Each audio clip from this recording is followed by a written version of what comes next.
नमस्कार। हिंदी में ना कुछ शब्द बड़े मजेदार होते हैं, लगते एक जैसे हैं पर मतलब में जमीन आसमान का फर्क होता है। आज हम ऐसे ही दो शब्दों की गुत्थी सुलझाने वाले हैं, स्थिति और अवस्था। तो चलिए इस दिलचस्प पहेली को मिलकर समझते हैं। कभी न कभी ऐसा जरूर हुआ होगा कि किसी की कंडीशन या हालत बताते हुए एक पल को रुक कर सोचना पड़ा हो कि भाई यहाँ स्थिति लगाऊं या अवस्था। अगर हाँ, तो यकीन मानिए इस उलझन में आप अकेले नहीं हैं। ये बहुत ही आम बात है। ज्यादातर लोगों को यही लगता है कि भाई दोनों का मतलब तो कंडीशन ही है, तो चाहे मेरी स्थिति खराब है कह लो या मेरी अवस्था खराब है, बात तो एक ही है। पर क्या वाकई ऐसा है? चलिए आज इसी सोच को जरा परखते हैं। तो फिर इन दोनों शब्दों के बीच का असली फर्क है क्या? इसका जवाब ना एक बहुत ही सिंपल से आइडिया में छिपा हुआ है, बाहरी बनाम भीतरी। आइए इस नजरिए से इसे समझते हैं। अच्छा, सबसे पहले बात करते हैं स्थिति की। स्थिति का मतलब होता है बाहरी हालात, आपकी पोजीशन या सिचुएशन। इसको ऐसे समझिए जैसे किसी चीज का बाहर से खींचा हुआ एक फोटो, या मान लीजिए गूगल मैप्स पर किसी की लोकेशन। ये बताता है कि कोई चीज बाहर से कहाँ और कैसी है। और अब आते हैं अवस्था पर।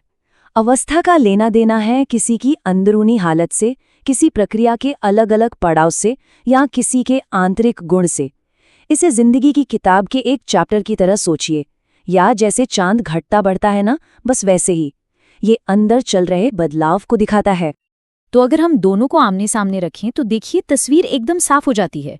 स्थिति है आपकी बाहरी सिचुएशन और अवस्था है आपकी भीतरी यानी अंदरूनी हालत।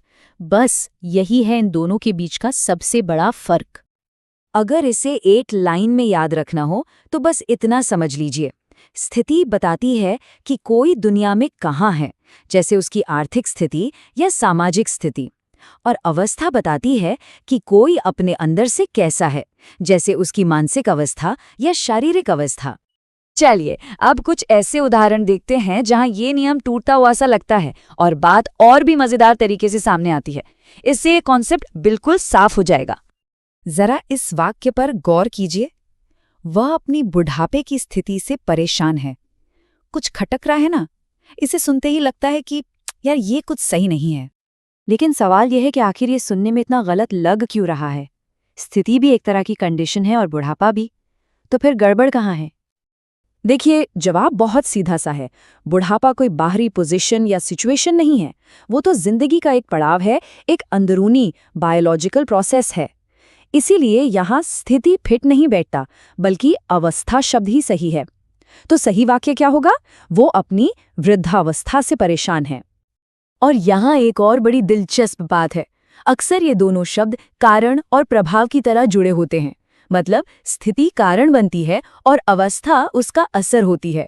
जैसे सोचिए कि किसी कंपनी की खराब आर्थिक स्थिति एक बाहरी कारण है। अब इसका असर क्या होगा? वहां काम करने वालों की चिंताजनक मानसिक अवस्था। देखा, बाहरी कारण का भीतरी प्रभाव। अच्छा, इस पूरे कॉन्सेप्ट को हमेशा के लिए याद रखने का एक बहुत ही शानदार तरीका बताऊं? शतरंज का खेल। बस एक शतरंज का खेल और उसके खिलाड़ी को दिमाग में रखिए। जरा सोचिए, शतरंज के बोर्ड पर जो मोहरों की जमावट है वो क्या है? वो खेल की बाहरी सच्ची हकीकत है। और दूसरी तरफ है वो खिलाड़ी जिसके मन के अंदर एक अलग ही दुनिया चल रही है। कभी घबराहट, कभी शांति, कभी थकान। ये उसकी भीतरी हालत है।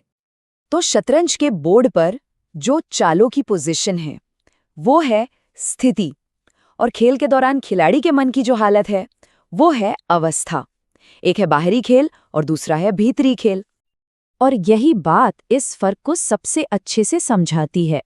हो सकता है कि एक खिलाड़ी जीतने की स्थिति में हो, लेकिन वो अंदर से घबराहट की अवस्था में हो। बाहरी स्थिति बहुत अच्छी हो सकती है, पर भीतरी अवस्था ठीक उसके उलट। तो चलिए अब फटाफट सब कुछ समेटते हैं और देखते हैं कि असल जिंदगी में ये जानकारी हमारे कितने काम आ सकती है। असल में ये फर्क सिर्फ हमारी आपकी बातचीत तक ही सीमित नहीं है। बड़ी बड़ी फील्ड्स में इसका बहुत सटीक इस्तेमाल होता है। जैसे विज्ञान में हम कहते हैं पदार्थ की अवस्था, अर्थशास्त्र में कहते हैं देश की आर्थिक स्थिति, और मनोविज्ञान में कहते हैं मन की अवस्था। तो पूरी बात का निचोड़ ये है, स्थिति बाहरी है शतरंज के बोर्ड की तरह, और ये सवाल पूछती है, कहाँ हो?